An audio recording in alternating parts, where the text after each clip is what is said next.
Happy Monday, everybody. Welcome back to the LTQ Wrestling Podcast. Monday Night Raw happened tonight. Let's talk about it. CM Punk and Seth Rollins officially confirmed for the Netflix debut on January 6th. 1v1. Seth Rollins and CM Punk. Obviously, it's not going to be a one-and-done match or feud, but can't wait to watch that. They're really stacking up this show. We got Roman Reigns and Solo, possibly The Rock, John Cena, Becky Lynch, Charlotte, and many other potential surprises in store for this show.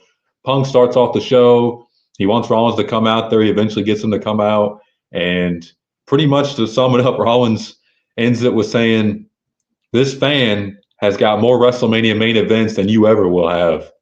And man, what a line right there by Seth frickin' Rollins. And they end up getting to an all-out brawl. They brawl into the crowd, backstage, in the ring, everywhere. They had to have security and referees out there to break them up. And that's how we kicked off Monday Night Raw this week.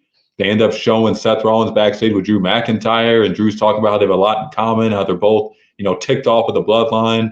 And Rollins says, I consider Jay and Sammy friends. I don't consider you a friend. And we might have that common, goal of ours or common, enemy, but we're not friends. And I'm going to do something that you failed to do, and that's take out CM Punk once and for all. And Rollins walks away. And then later on, we hear that it's going to be him and CM Punk, January 6th on Netflix to debut. So I can't wait. Both these guys are fantastic, and we'll just have to see how it goes. We also had up next Braun Breaker and Ludwig Kaiser for the Intercontinental title. Man, this match was good. And Braun Breaker, I heard some fan on Bleacher Report call Braun Breaker boring. No, he's not boring. Braun Breaker is an ass kicker. He had a great match here with Ludwig Kaiser. I feel like every match Braun's had as Intercontinental Champion has been very good. This was no exception. Ludwig Kaiser looked great as well. Braun ends up hitting the spear for the win, 1, 2, 3, and he's moving on. We're definitely getting Gunther and Ludwig Kaiser eventually. I think that's going to be a feud they eventually have, which who knows? Maybe it's at a big show. Maybe it's just a feud they kind of get over with. I do hope they give it time to build up more and really make it a big match because Ludwig Kaiser has a lot of potential if he's booked right. Obviously, Gunther's the world champion, so we'll have to see how that goes. But excellent match between those two, and they cooked.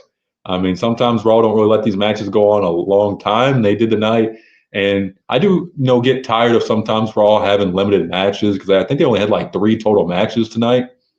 But hey, 2 out of 3 matches to me were pretty good.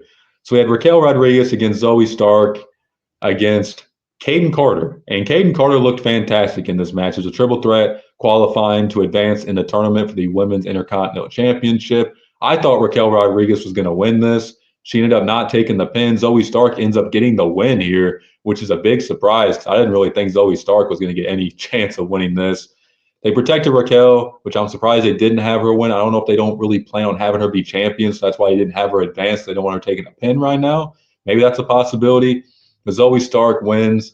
The ending was bad. I mean, I don't know if it was on her or Caden Carter, but they botched Zoe Stark's finisher. Just a very botchy ending to that match. But Zoe Stark advances, and I called this on Bleacher Report the no pop match because unfortunately all 3 of these ladies get 0 pop. It feels like half the time. I think Raquel got a little bit of a pop before she took that absence, but man, all 3 of these women just don't get a lot of pop. I think Caden Carter caught the attention of a lot of fans. That was a nice spinning dive she did outside the ring and everything. I think she looked impressive in this match, and it's good to see some of these women get more opportunities to kind of shine more who haven't really gotten the opportunity. We saw it with Chelsea Green and Meechin.